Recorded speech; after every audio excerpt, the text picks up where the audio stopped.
Nigel, go on. Come on.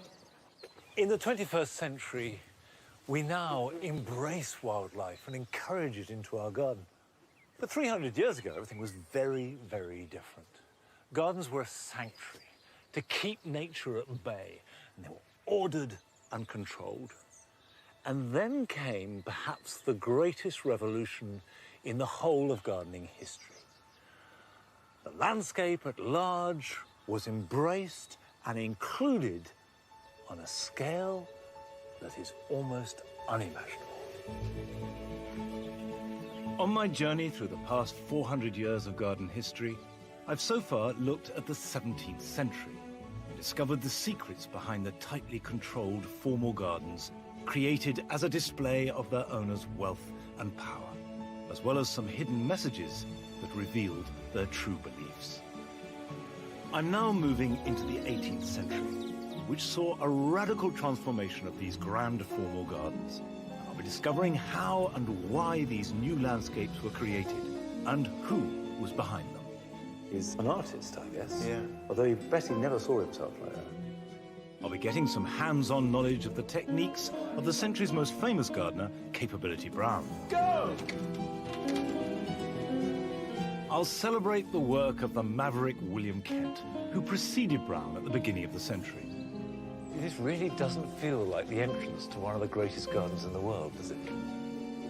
And the marketing genius of Humphrey Repton, who followed in Brown's footsteps at the end of the period. He's pitching it absolutely right.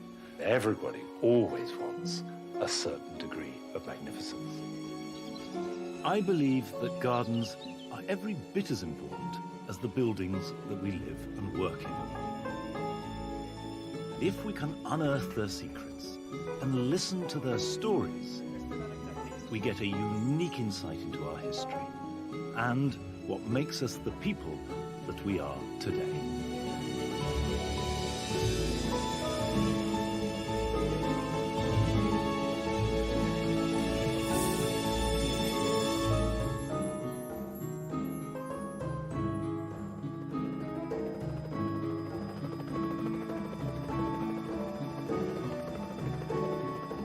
At the beginning of the 18th century, British gardens were still locked in a mindset, exemplified by Dutch formality of controlling nature. Everything was straight lines, canals, clipped trees, avenues, just to show that man was in charge, and all the natural world was seen as potentially wild and unruly. And then in a generation, all this was transformed, and the landscape was allowed in. And the first garden to show this in its entirety was Croom Court, the very first commission made by Lancelot Capability Brown. And what is extraordinary, looking from above, is you can see how the Brown, with only the resources of 1750, was able to see the landscape as it would become. He diverted water, created a river, or at least it's a lake that looks like a river, planted these rings of trees that would become clumps beyond his lifetime, beyond the lifetime of his children. And then these eye catchers, the church over there, and the marvellous orangery. All this incredibly skillfully coordinated from the ground, so it appeared completely natural, but actually took as much skill and as artifice as the most tightly controlled formal garden. In the mid-18th century, Croom Court, set within a 17,000-acre estate in Worcestershire, was the seat of the 6th Earl of Coventry. He was a young man who wanted a house and garden that would be in the most modern design, as well as displaying his wealth and status. Now this is the way to go and see gardens. To create the Earl's new garden meant undertaking radical changes. And to learn about some of this, I'm meeting the local archaeologist Dennis Williams, who's making a geophysical survey to get a detailed picture of these changes made to Croom in the second half of the 18th century. We've chosen this particular spot because we have some map-based and documentary evidence that the parish church for Croom Dabertow was once situated here And then in the late 1750s, as the Earl of Coventry was having the house and the landscape part remodelled, the church was demolished and the new church up on the hill was built. What date is this picture? That one, the date is unclear, but it's thought to have been about 1750s. That's the gatehouse. That's the gatehouse, yes. With the church. And there's the church. So Brown demolished all this to make his park. As well as the church foundations, presumably there were a graveyard here. We believe that the tombs of the earls were moved to the new church when that was consecrated in 1763.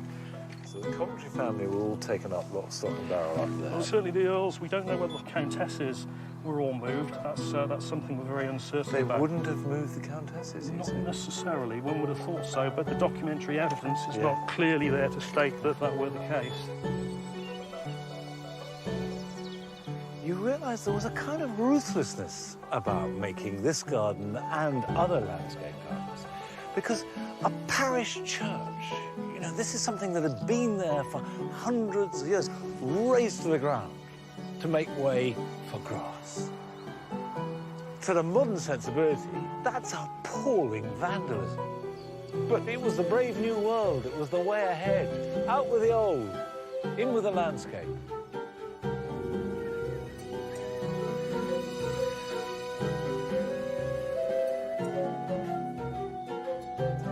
Croom echoes the growing confidence of Georgian Britain. The country had moved away from the politics of its European neighbours, with a settled constitutional monarchy and a more liberal philosophy.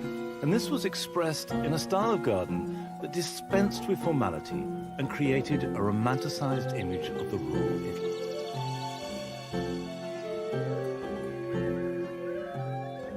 So what we see in these landscapes are a series of carefully manipulated, idealised views of the countryside as the wealthy, educated 18th century nobility wished to portray it. I want to find out how Lord Coventry and Brown, although from very different backgrounds, both young, energetic men, created this new vision here at Croom. So I'm meeting the estate manager, Michael Forster Smith, to look at Brown's original plans. Aha. Look at this. It's fantastic, isn't it? What date is this? The plan was originally drawn up in 1763, and it charts the position of every single one of Brown's newly planted trees set out across this new landscape at Croom. And the thing which is very clear is, you know, is thick planting. That's right, so this distant belt of trees almost gives the appearance that there's a vast native woodland that stretches out beyond. And of course, that's an illusion, but the shelter bank makes it seem so. So this obviously is the famous picture of Brown. Yeah. My reading of Brown is that it's just practicality, a very English thing. How do we make this work? An engineer. Yeah, work. completely so. An engineer, and in the process, an artist, I guess. Yeah. Although Betty never saw himself like that. No. Brown was the great landscape improver. Not only did he make your land more beautiful, but it was much more economic to run. Gone were the fussy and tightly clipped box and yew hedges that required intensive labour, and the sheep did the work for you. It was more productive. And in fact, in the 18th century, great beauty and productivity were seen as being the same thing. And there's one letter from Lord Coventry, and he talks of creating a utopia. And he doesn't just mean in terms of how this is going to look. You know, these are grand ambitions. Brown and Coventry's vision for Croom was extraordinary and radical, but it wasn't wholly original. There's much more to see and discover about Croom, and about how Brown, and hence the whole landscape movement, worked. But to explore its origins, I want to visit a garden designed by a man who Brown had previously worked under at Stowe, and who really pioneered the revolutionary new concept of the landscape garden. The garden I want to take you to is Rousham. It was made only about a dozen years before Croom started, but really is the door through which Croom, and I believe all Lancelot Brown's work, passed.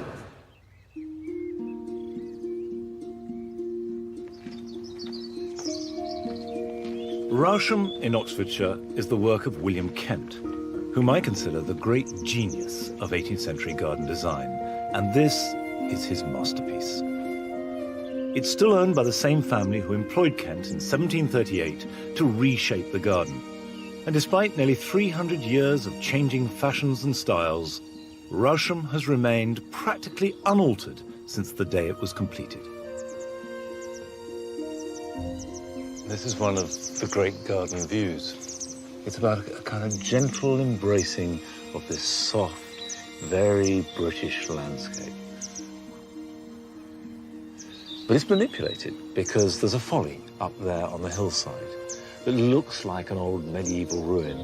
In fact, it's just a wall, a facade designed solely to be seen from this viewpoint.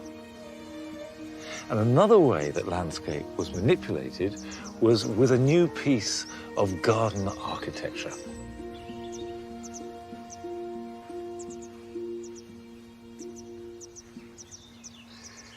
The ha-ha is a beautifully simple and effective device. It's a wall designed to keep stock out, but it's a wall sunken down in a ditch.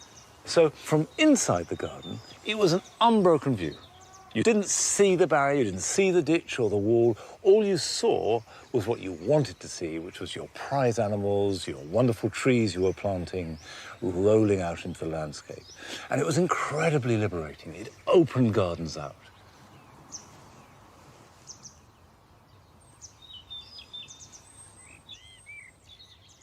From the road, you look up to the house, and there's this enormous, impressive, great avenue of grass. In fact, most of it is just a steep slope, made to look as though it's much bigger than it is. But once the scene is set, then to go into the garden proper, there are a number of different routes, and this is very typical. None of them are grand. It almost doesn't quite look like you're in the right place, and there's said to be something like 1,000 different routes around it. So, let's go this way. You see, this really doesn't feel like the entrance to one of the greatest gardens in the world, does it?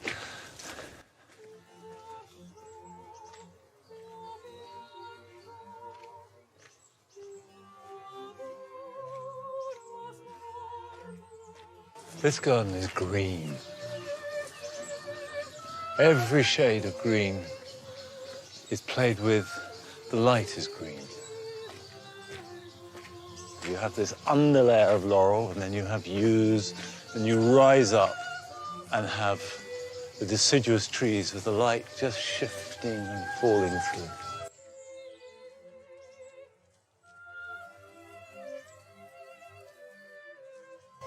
Then everywhere at Rousham, there are scenes that are revealed. You come out and you find yourself in a setting.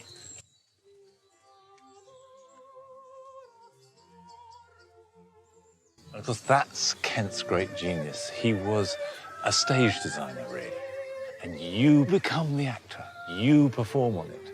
And of course, what that does is make the garden work entirely in a personal way for you.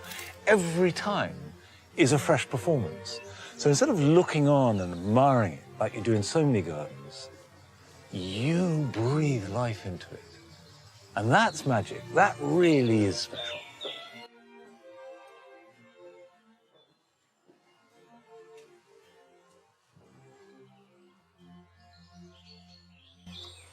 I've got a picture of William Kent. And if Brown was someone that everybody admired, he was professional. He turned up on time, amazingly efficient, knew what he was talking about. Kent was all over the shop. He never turned up on time. He didn't answer letters. He didn't send in invoices. He drank too much. They always said that Kent would come and stay with you, drink all your wine, probably sleep with your wife and your daughters, and charm you. And you can't help but love William Kent. He's one of the great, brilliant rogues of history.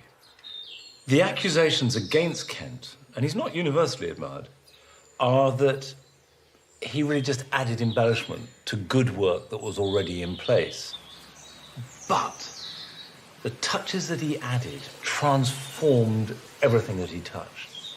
And all his work, I think, stands peerless above the more sober contributions of his contemporaries.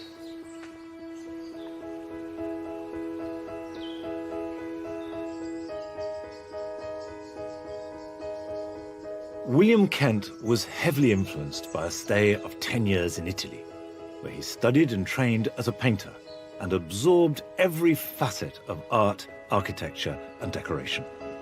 And although he was the son of a humble joiner from Bridlington, this was the heyday of the Grand Tour, when aristocratic young men would set off in a kind of glorified gap year to absorb European art and culture. So from about 1730, as these aristocrats returned home and took over their country seats, British gardens gradually began to reject the existing Dutch formality and replace it with these classical influences. But Kent, a maverick to the end, also added a quirky element to it. I love the way that in this temple of echo called Townsend Building, you have the temple and the pillars in the front, and on the side, sash window. So what you end up with is Rome, but Rome with its feet firmly in Oxfordshire.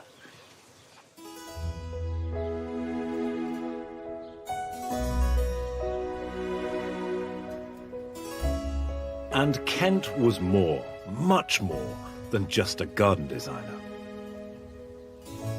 Hello, Monty. Hello. Nice to see you. Nice Come in. Thank you very much. No aspect of design was beyond him. And the home of Charles and Angela Cottrell Dormer is testament to his extraordinary range. Through here, the dining room. Right. But if we turn this way, Now this is an extraordinary room. Kentissimo. Every detail of this room, from elaborate marble mantelpieces to ornate gilt picture frames, decorative swans, and intricate cornicing, was all designed by Kent. And Kent did this ceiling, did he paint that? Yes, he painted it on canvas, and it was trundled down, rolled up as on a wagon. He's a wonderful decorator and designer. Look at the colour, the blues Yeah. and the reds, absolutely wonderful. Come on, Monty. Okay. The General's very grand library. Now that is General Dormer, is it? Yes. Who commissioned the garden. And what relation is he to you? Great, great, great, great. I'm not sure how many greats. So that the line has stayed in the family.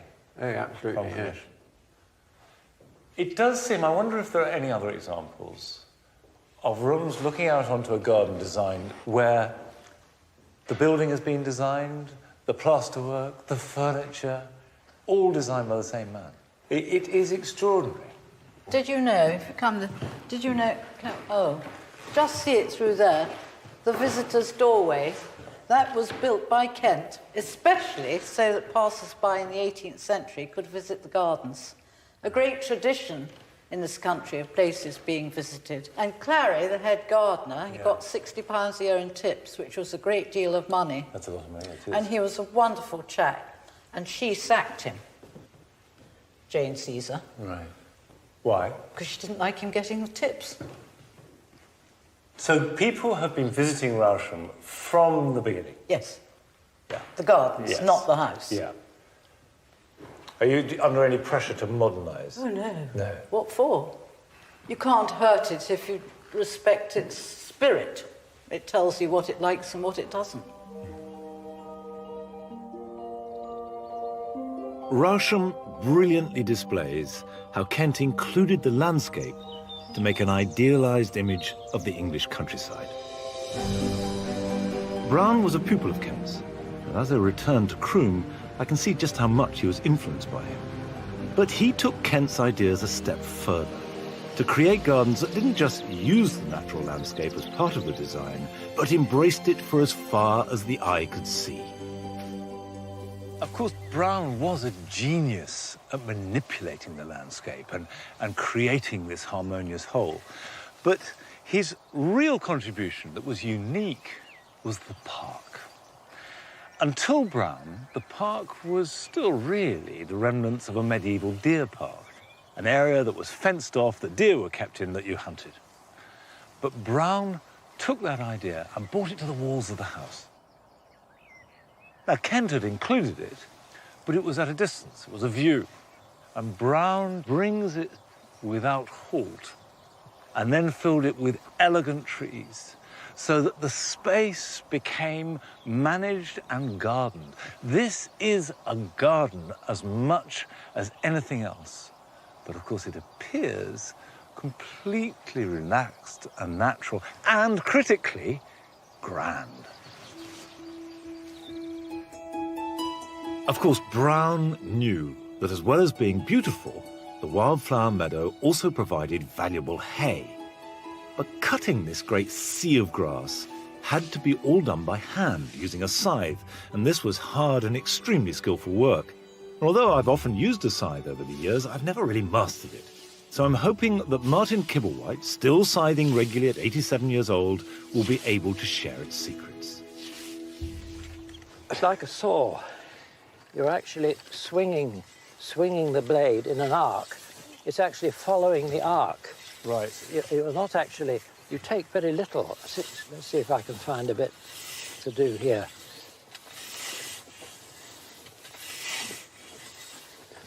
You don't take more than 2 or 3 inches at a time. I love the sound. The saw action takes less effort, so you can keep going for longer. Where did you learn to scythe? Well, I first learnt when I was 14 or 15, big enough to hold a scythe. Yeah. And then later in my 20s, an old man who was in his 70s, in the 50s, he must have been a grown man in 1900, he showed me the finer points. He must have learnt in the 19th century. There are records of mowers here at Croom being paid 1 shilling and 10 a day for their mowing, plus 28 pints of small beer. Wow. 28 pints. So thirsty work. They're probably mowing half cut most of the day, but they were doing long, long hours. Keep the heel down. That's a lot better.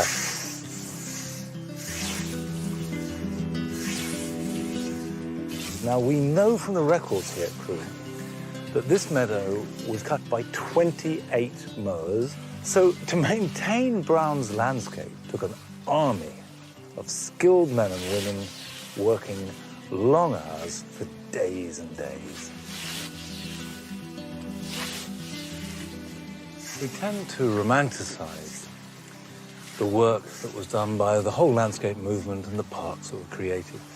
But behind a lot of them lay enclosures. Now, enclosures were acts of parliament which enabled a landowner to take land that had otherwise been common and literally enclose it, hedge it off, and use it for themselves. And common land had been a really important resource for villagers. People who might have just 1 cow, or half a dozen sheep, or just grow a little bit of corn. A really important part of their survival in many cases. So behind these scenes often lies a story of people dispossessed, moved, and land that had been used in a certain way for centuries suddenly becoming the property of just one individual. Given the great human and financial cost attached to making these 18th century landscapes, I want to find out more about the Earl of Coventry, who commissioned and funded the garden at Croom.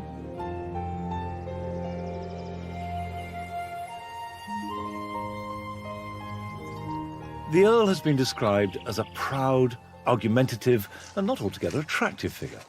Yet he was clearly a great patron and collector. So I've come to the Orangery to meet the Coventry family archivist Jill Tovey to see what the real man was like. So what have you got here? Because this is a lot of stuff. It's a very, very small part of the Croom archive, which is huge. But we've got some plant bills.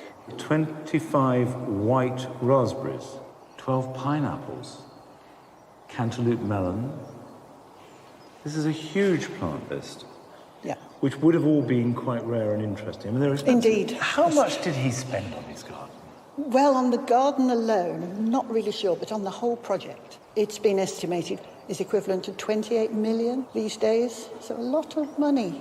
And where did the money come from? Where did the money come from? Everyone asks, but it's not apparent. But you would think for such an obsessive collector and recorder of events, he would have recorded it. But this is the other thing.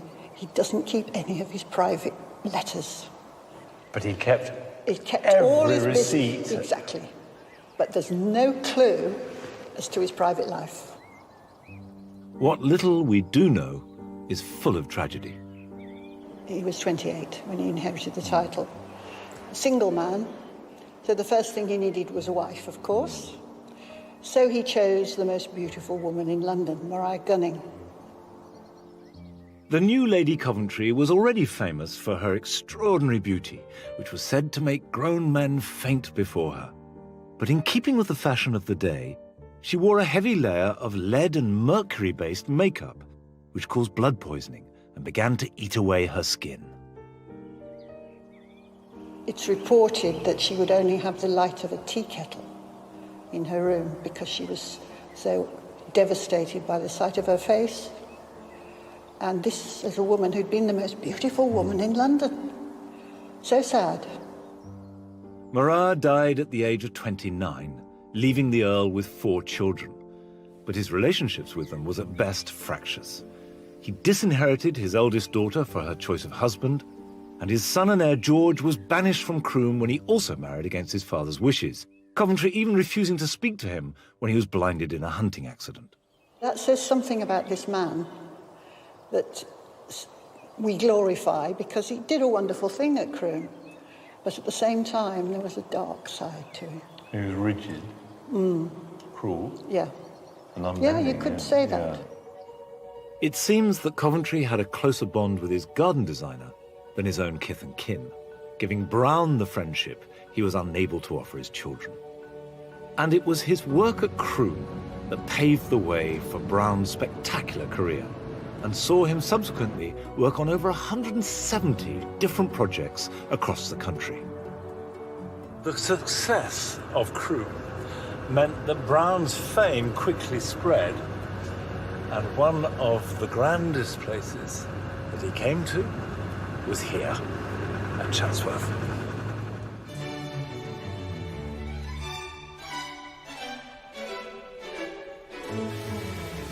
Chatsworth in Derbyshire has been the seat of the Devonshire family for 6 centuries, and for nearly all that period at the forefront of style and fashion, displaying wealth, power, and grandeur.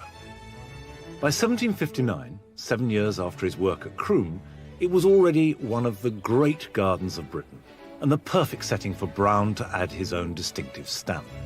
And in true Brownonian style, he swept away much of the formality, widened a river, and moved an entire village. He did, however, preserve one of the country's finest garden features, created 50 years earlier at the beginning of the century. The cascade was part of the extensive formal garden that surrounded the house here. But when Capability Brown came here in the middle of the 18th century, much of it was swept away. And if you look beyond the house, you can see a typical Brownian landscape. And you have that flow from house to park to countryside beyond in one unbroken movement. Like his mentor, William Kent, the key to all Brown's landscape designs is the creation of spectacular views and vistas. And I've met up with the current Duke of Devonshire, who's attempting to restore many of the views that Brown originally intended at Chatsworth. I've come to learn that the house and the garden and the park are really one work of art, and they're all part of the same thing. It's not a house with a garden around it, which happens to have a park outside it. And actually the park was getting a bit cluttered up. People had planted understandably lovely trees because they felt there was an empty space, and it's a natural thing to do. And we decided, Amanda and I decided, to take it back to the middle of the 18th century as best we could.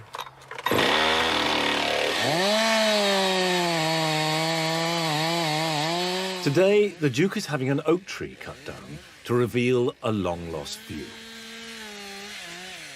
it's a lovely tree in the wrong place. The views into the house and out from the house need to be opened up. The house was built purely to show off. The owners wanted to be seen to have a great big house. They didn't want to surround it by trees and so nobody could see it. That's why it's always been open to visitors. Yeah. You know, they welcome people to come and look at this wonderful thing they created, as you would. Yes.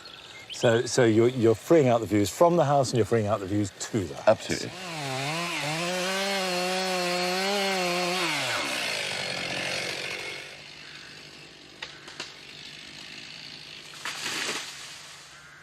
There you go. Do you see what I mean? Absolutely. It completely transforms it. I think this is so important, this landscape, and the house and garden and park being one. Land art, really. It's dramatic. It is dramatic. Yeah. It is dramatic.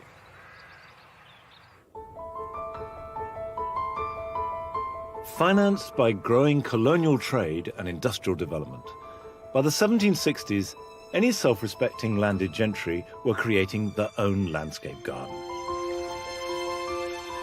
Complete with classically inspired buildings, statues, and eye-catchers, often set miles from the house. Perhaps the most extraordinary of these follies is at Paynes Hill in Surrey, the brainchild of the painter, designer, and politician Charles Hamilton. He had a grotto built using hundreds of thousands of crystals, including gypsum from the Atlas Mountains.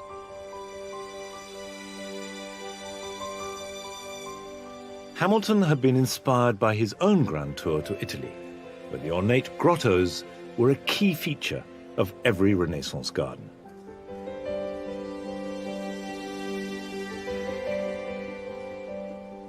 But for all its ornate and intricate craftsmanship, the grotto was just one element of the 158-acre garden, which took over 30 years to construct. But in the end, Hamilton was forced to sell his estate, one of the many wealthy aristocrats to have bankrupted themselves in their endeavor to create landscape art.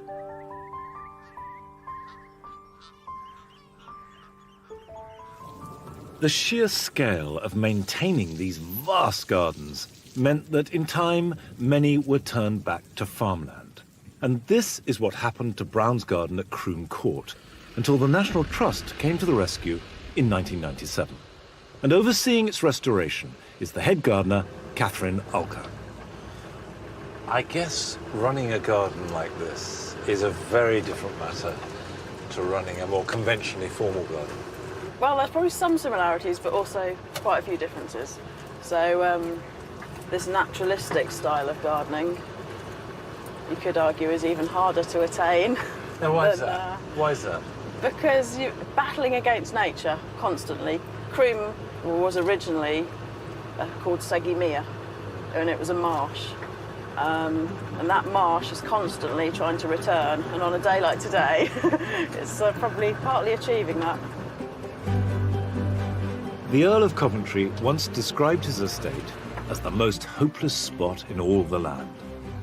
Brown's answer was to create a network of underground drainage culverts that channeled water from the sodden ground into a 1.5 mile long lake he designed to look like a curving river.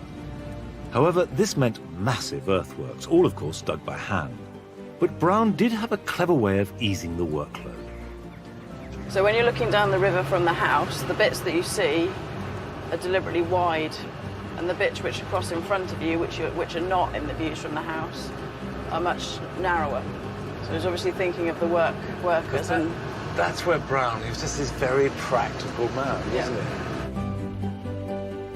So far, I've admired this huge undertaking from the distance of history.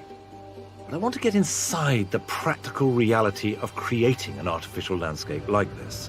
So Catherine is taking me to a site where she's planning to plant a tree that was in Brown's original plans. It's a nice spot, isn't it? it's not bad. Not bad. How do we know that there were trees up on this rise? We've got a watercolour by Burney, 1784, and he was doing watercolours of Worcestershire for a guidebook. And this whopper here? Yeah, so using this watercolour and the other documents, we know that there was a clump of trees at the top here located quite near the church. Right. If this is the site, that's great, and we can get at it, and that's Yeah. good. Now we have to find the tree. Where's the tree? OK, out in the parkland, I think we've got an option. Come on, let's go have a look. OK.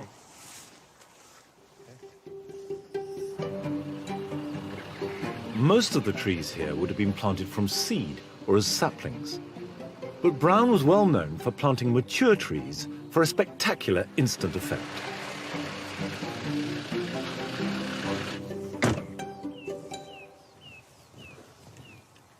It's a nice little oak, isn't it?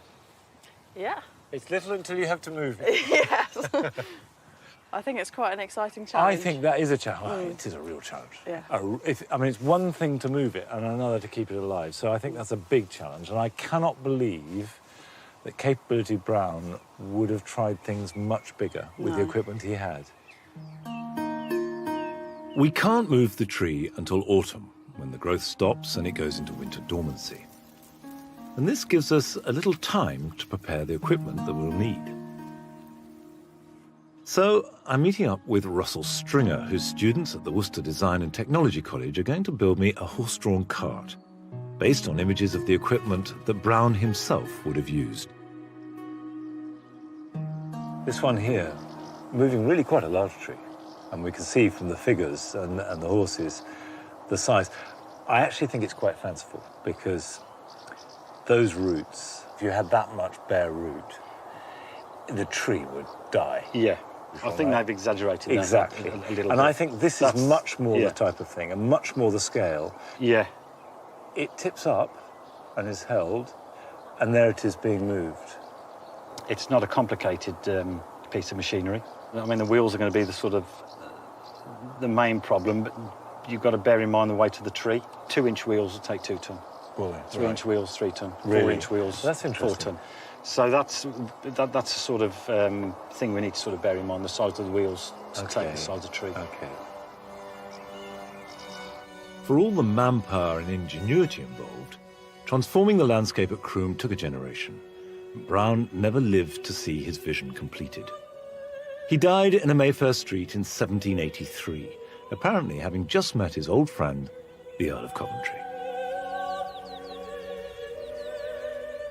By then, the Industrial Revolution was rapidly gaining ground, bringing with it new wealth right across Britain, which in turn was invariably expressed in new grand houses and gardens.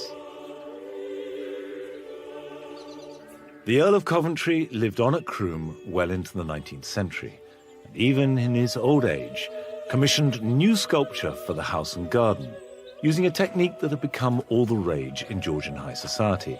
And they included these statues guarding the entrance to the house, designed by one of my own ancestors, the architect James Wyatt. One of Wyatt's contributions to Croom was this pair of sphinxes, and they were very fashionable. They're made out of code stone, which became hugely popular amongst landowners at the end of the 18th century. And the whole point about code stone is it's not stone at all. It's clay mixed in with various ingredients to make it exceptionally durable. So this hasn't been carved, it's been modelled, been cast. Code stone added a new dimension and sophistication to garden sculpture and architecture, and left its stamp on a surprising number of our finest buildings and landscapes.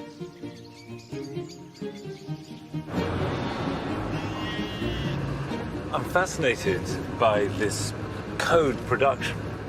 So I'm off to Wiltshire, where the recipe for code stone has been rediscovered.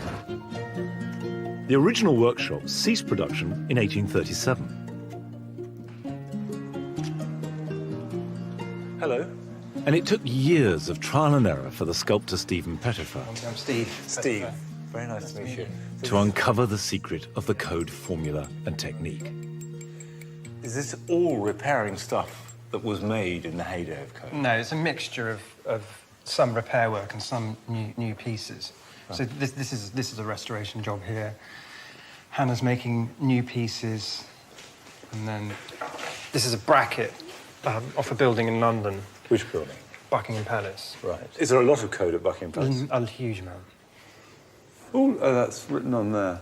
That's the original piece of graffiti from Is people it? who made it. It says Foolish or... Foolish Barnet. And Barnet was the bloke who made it, was it? Presumably, maybe there were two people working on it. Or... Foolish Barnet. How fantastic. So that must have been hidden from when it was done to when you took it off? Yeah. First people to see that.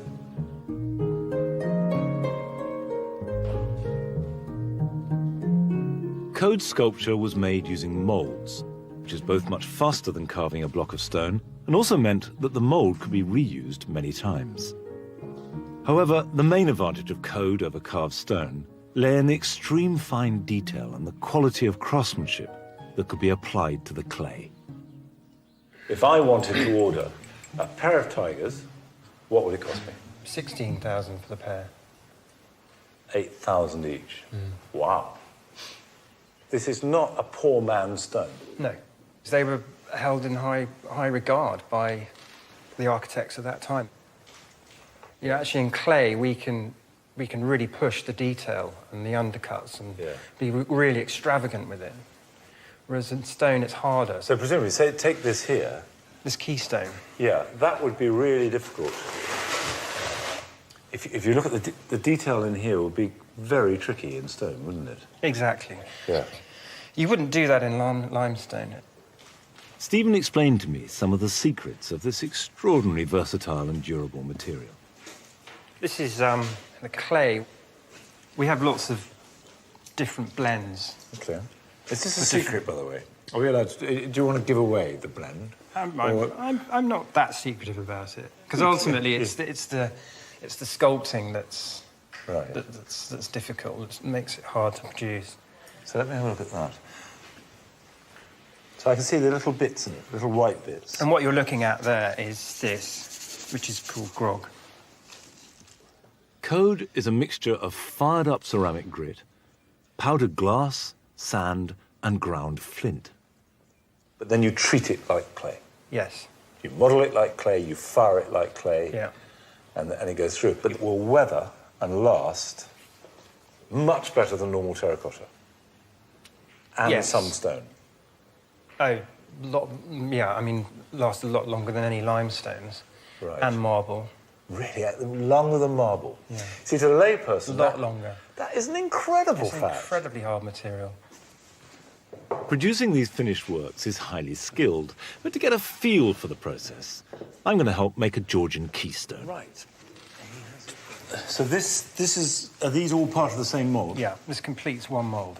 So that's ready to receive... The clay. The code clay.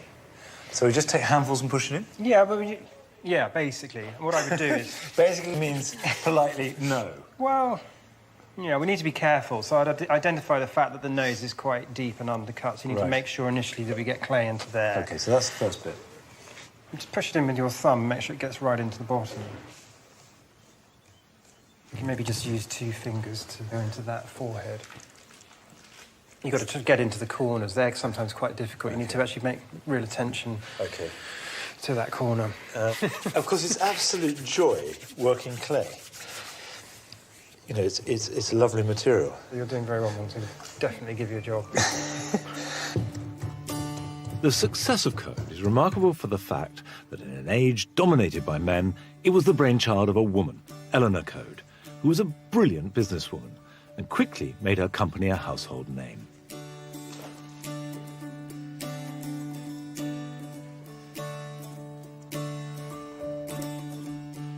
Right, well, we'll wait, and then hopefully I'll be able to take it to bits. Yeah.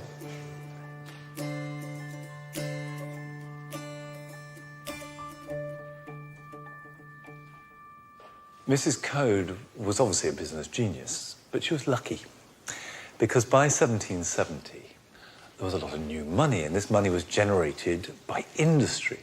Until about 1750, most of the money being spent on houses and gardens was essentially old landed gentry.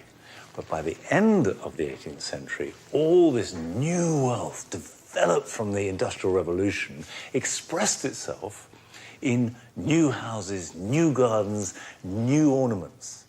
And Code supplied it superbly because it was a little bit cheaper, a little bit more accessible, and could be produced at home in a very efficient manner. So she got everything right. And the thing that was most right of all was her timing.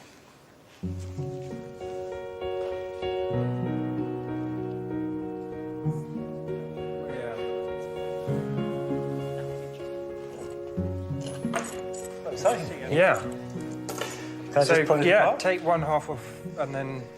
And I won't damage it? You might drag a bit, but no. Okay. In its heyday, Code's work could be found in almost all the stately homes and gardens of Georgian Britain. But its success was short-lived. There's an eye looking at me. Eleanor Code died in 1821, leaving no natural successor, and poor management and changing fashions led to the company's swift demise. However, there is still no better material for producing high-quality, durable outdoor sculpture. Right. We're now faced with tidying this up and adding all the detail generally, because ultimately what we're trying to get to is this. That is much more detailed. Almost every aspect of it than that. No, but the reason people really like Code and why it's so revered is it is this stage now. The addition of all this detail will really lift it and bring it to life. And that's what Code was so good at. Great. Well, that's beyond my skill anymore. Can't work on that.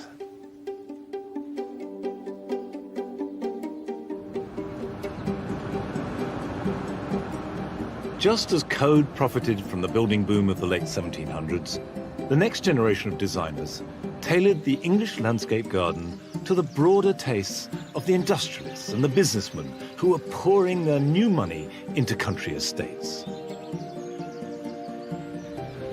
By the end of the 18th century, the whole landscape movement was evolving and changing. And from these changes, one dominant figure emerged, and his name was Humphrey Repton. Repton had tried his hand at many ventures before he spotted a gap in the landscape industry and adroitly filled it. So I've come to Powys in Wales to visit one of the surviving examples of his work, the privately owned Stanage Park. And although Repton didn't have the sublime artistry of William Kent, or the innate practicality of Capability Brown, his great talent was recognizing the demands of a new clientele and brilliantly marketing his designs to them. Hello. Good morning, Monty. How are you? I'm very well. Nice to come Jonathan Coltman Rogers' ancestor, Charles Rogers, was among the hundreds of wealthy aristocrats who commissioned Repton, and each was presented with what became his famous trademark, a red book. There it is in pride of place. Bright red. Yeah. Brilliantly written, considering he was supposed to have written these in a carriage on the way home. Beautiful. It's very rare to find one of these books still in the house and garden that Repton designed. Humphrey Repton, and there's a picture of him here, was a self-made landscape designer, which was a term he coined. He had tried and not done very well in trade. In his 30s, applied himself to the study of plants and of design and set up in business. And quite systematically marketed his services. Unlike Brown, who would oversee the creation of almost every aspect of his designs, Repton simply offered his clients clear instructions and plans in their red book, and then they could execute them when and how they pleased. He also devised a clever trick to show what his plans would look like. He did these pretty little drawings of the site as it was, but you lift up a flap, and that is what he's proposing. So immediately you could see the change.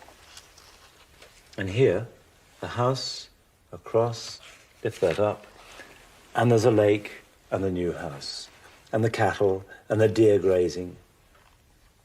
The other aspect of these red books, which was new and fascinating, was that it was geared as much to the women of the household as to the men.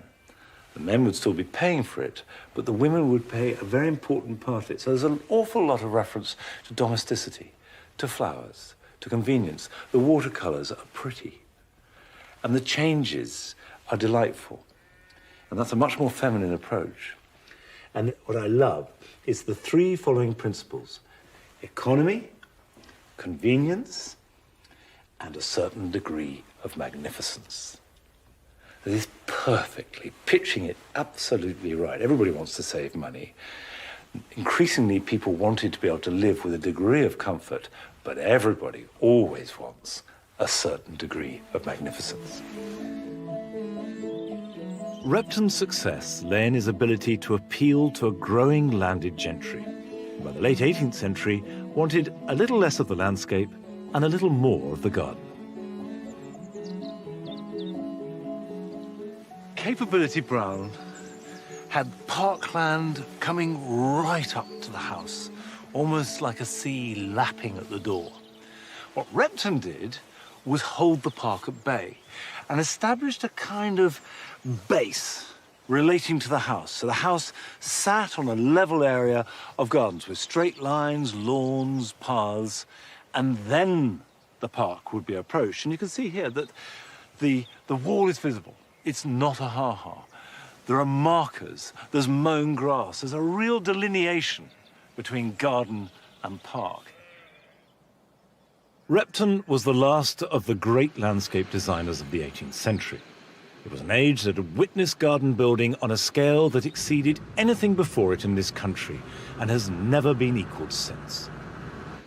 But before I leave this century, I'm returning to Croom Court for one last visit.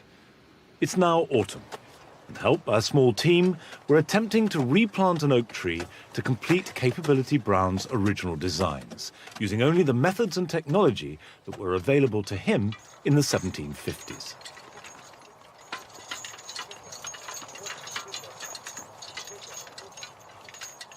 Gently, dear, gently. Good girl, gently, gently, steady. Oh. Randy Hiscock is supplying the horsepower. Oh, wonderful. What are their names? This is Minnesota and Anastasia. And this is fantastic looking. Yeah, specifically built for the purpose. And these wheels are really substantial, but I guess it is quite a weight it's going to take. Will they be up to it, do you think? Well, hopefully they'll do the job. Well, we'll find Otherwise out. I'm in trouble. We'll find out. Okay, dears. Walk on, dear. Walk on. Good girl. Walk on. Walk on, dear. Gently, gently, steady, steady. Before the horses can be put to work, we need to dig out the tree whilst preserving as much of the root ball as we can.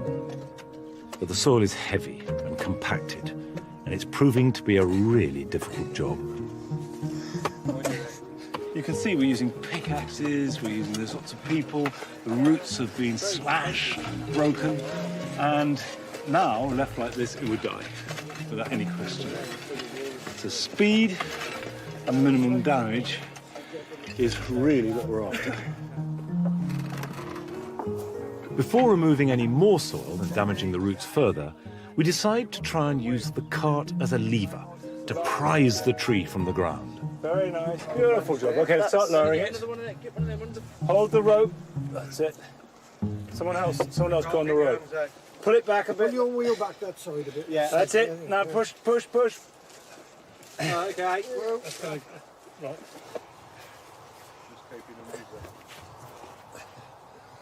Using the horses at this stage would be too risky, because if the tree suddenly comes away, it could scare them and make them bolt. So we have to resort to manpower. Moment of truth. Let's give it a go. Yes, 1, 2, go!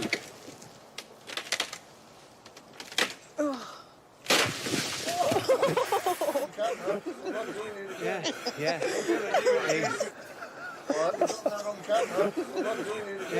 Yeah. It's exactly why we would not do it with the horses. Because that's what happens, isn't it? Something like that might happen. Well, there you go. Right. The bottom's pulling the top, the bottom's going in. What's happened here is that you can see there's a branch that's gone through there, you've got a shake and a fork, and it's split at that point, and in fact it's split right the way down, back down to another big knot there. So this is a useless piece of wood, and that actually illustrates a point, because what they would have done is they would have known, they would have valued the importance, so they would have chosen a really fine bit of wood. However, you learn. Okay. We really need to get this tree out of the ground before the roots dry out completely. So, having lashed the shaft together, we're giving it one last try with just rope and brute force. There is movement. Yeah. Yes! Now he's coming. Yes! Well, there we are. To be honest, I genuinely thought we were going to have to give up and put a vehicle on it. OK, so if we now get it back upright, get the machine on, strap it on, and pull it out. Let's have some manpower. This way, this way, this way, this way. Obviously, the roots exposed like this is not good. I mean, this goes against all good advice. But on the other hand, moving a tree like this is sort of emergency treatment. Now, all these problems, you can only learn how to do it by doing it.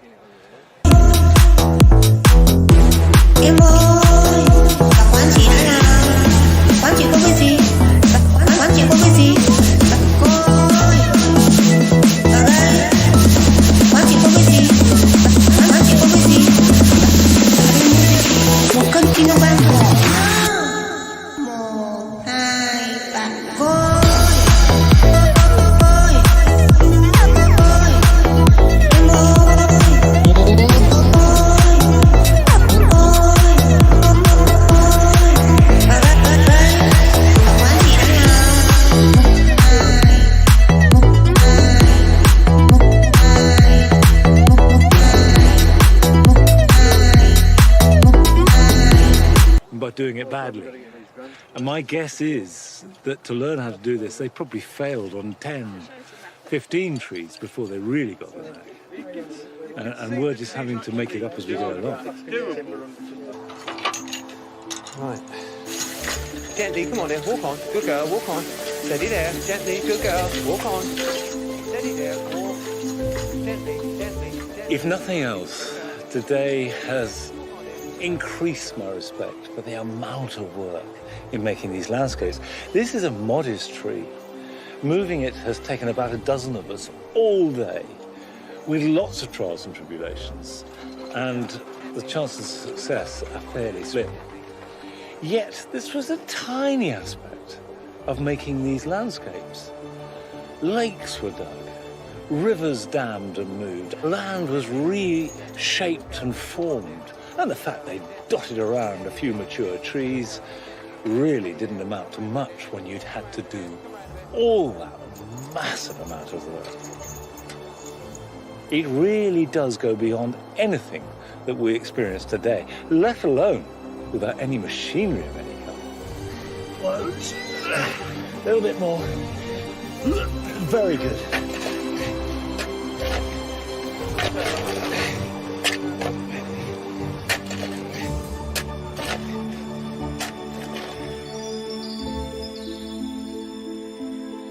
There, done.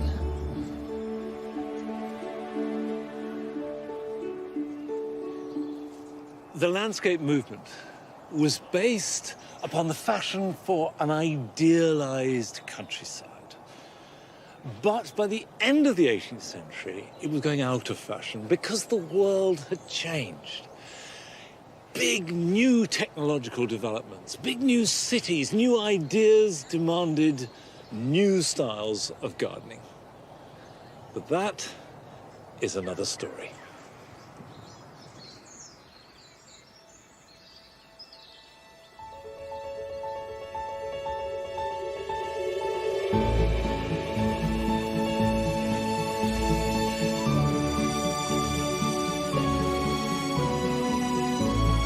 Sunday night comedy next on BBC Two, a triple bill of Family Guy coming up.